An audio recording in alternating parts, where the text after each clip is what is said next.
Hello everyone, welcome back to another video. Friends, ಇವತ್ತು ನಾನು ಈಸಿಯಾಗಿ ಮಶ್ರೂಮನ್ನು ಯಾವ ಥರ ಕ್ಲೀನ್ ಮಾಡ್ಬೋದು ಅಂತ ತೋರಿಸ್ಕೊಡ್ತಾ ಇದ್ದೀನಿ.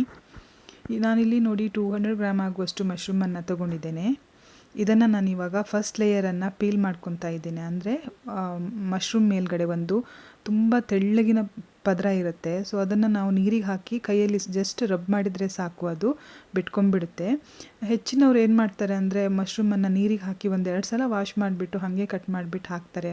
ಆದರೆ ಹಾಗೆ ಮಾಡಬಾರ್ದು. ಯಾಕಂದರೆ ಮಶ್ರೂಮನ್ನು ಕಟ್ ಮಾಡುವಾಗ ಹಾಗೆ ಪ್ಯಾಕ್ ಮಾಡುವಾಗ ತುಂಬ ಜನ ತಮ್ಮ ಕೈಗಳಿಂದ ಮುಟ್ಟಿರ್ತಾರೆ. ನಾವು ಅದನ್ನು ಇಲ್ಲಿ ತಂದು ಜಸ್ಟ್ ವಾಶ್ ಮಾಡಿದರೆ ಅದು ಗಲೀಜೆಲ್ಲ ಹೋಗಲ್ಲ. ಮೇಲ್ಗಡೆ ಪದರ ತುಂಬ ತಿನ್ನಾಗಿರುತ್ತೆ, ಅಂದರೆ ತೆಳ್ಳಗಿರುತ್ತೆ. ನಾವು ಒಂದ್ಸಲ ಕೈಯಲ್ಲಿ ನೋಡಿ ಈ ಥರ ಮಾಡಿದರೆ ಸಾಕು, ಅದು ಎದ್ಕೊಂಬರುತ್ತೆ. ಈ ಥರ ನೀಟಾಗಿ ತೆಗಿಬೇಕು. ತುಂಬಾ ಈಸಿಯಾಗಿ ಬಂದುಬಿಡುತ್ತೆ, ಏನು ಕಷ್ಟಪಡಬೇಕಂತೇನಿಲ್ಲ. ಅಥವಾ ಮಶ್ರೂಮ್ ಎಲ್ಲೂ ಡ್ಯಾಮೇಜ್ ಆಗಲ್ಲ, ಈ ಪದರ ಕಿತ್ಕೊಂಬರುತ್ತೆ. ಜಸ್ಟ್ ಕೈಯಲ್ಲಿ ಈ ಥರ ರಬ್ ಮಾಡಿದರೆ ಸಾಕು. ನೋಡಿ ಮಶ್ರೂಮಲ್ಲಿ ಎಷ್ಟು ಗಲೀಜಿದೆ ಅಂತ. ನಾನು ಇಲ್ಲಿ 200 ಗ್ರಾಮ್ ಆಗುವಷ್ಟು ಮಶ್ರೂಮನ್ನು ತೊಗೊಂಡಿದ್ದೀನಿ. ಬಟ್ ಮಶ್ರೂಮ್ ಮೇಲ್ಗಡೆ ಮಣ್ಣು ಇರುತ್ತೆ ನೋಡಿ, ಫುಲ್ಲು ಕಲ್ಲು ಮಣ್ಣು ಎಲ್ಲ ಇರುತ್ತೆ. ಈ ಥರ ನೀಟಾಗಿ ರಬ್ ಮಾಡಿಕೊಂಡ್ರೆ ಸಾಕು. ತುಂಬ ಜಾಸ್ತಿ ಮಶ್ರೂಮ್ ತೊಗೊಂಡು ನಾವು ಸಾಂಬಾರು ಮಾಡುವಾಗ ಕ್ವಾಂಟಿಟಿ ಜಾಸ್ತಿ ಇರುವಾಗ ಈ ಥರ ನಾವು ಪೀಲ್ ಮಾಡ್ಕೊಂಡು ಕೂತ್ಕೊಳ್ಳೋಕ್ಕಾಗಲ್ಲ, ತುಂಬ ಟೈಮ್ ತೊಗೊಳುತ್ತೆ ಅಂತ ಹೇಳ್ಬೋದು. ಬಟ್ ಇದು ಕ್ವಿಕ್ಕಾಗಿ ಆಗುವಂಥದ್ದು.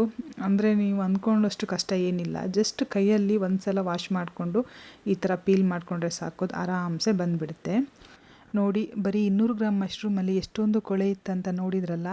ಇವಾಗ ನೋಡಿ ಎಷ್ಟು ಚೆನ್ನಾಗಾಗಿದೆ ಮೇಲ್ಗಡೆ ಒಂದು ಪದರ ತೆಗೆದ್ಮೇಲೆ. ನೆಕ್ಸ್ಟು ಇದನ್ನು ನೀವು ಯಾವ ಸೈಜಿಗೆ ಬೇಕೋ ಆ ಸೈಜಿಗೆ ಕಟ್ ಮಾಡ್ಕೊಬೋದು. ಇಲ್ಲ ಅಂದರೆ ಇಡೀ ಮಶ್ರೂಮ್ ಹಾಕ್ತೀನಂದರೆ ಇಡೀ ಮಶ್ರೂಮ್ ಕೂಡ ನೀವು ಹಾಕ್ಬೋದು.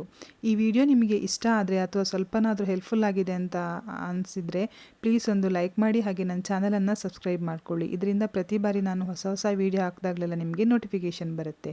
ಸಿಗೋಣ ಮುಂದಿನ ವೀಡಿಯೋದಲ್ಲಿ. ಅಲ್ಲಿ ತನಕ ಟೇಕ್ ಕೇರ್, ಬಾಯ್.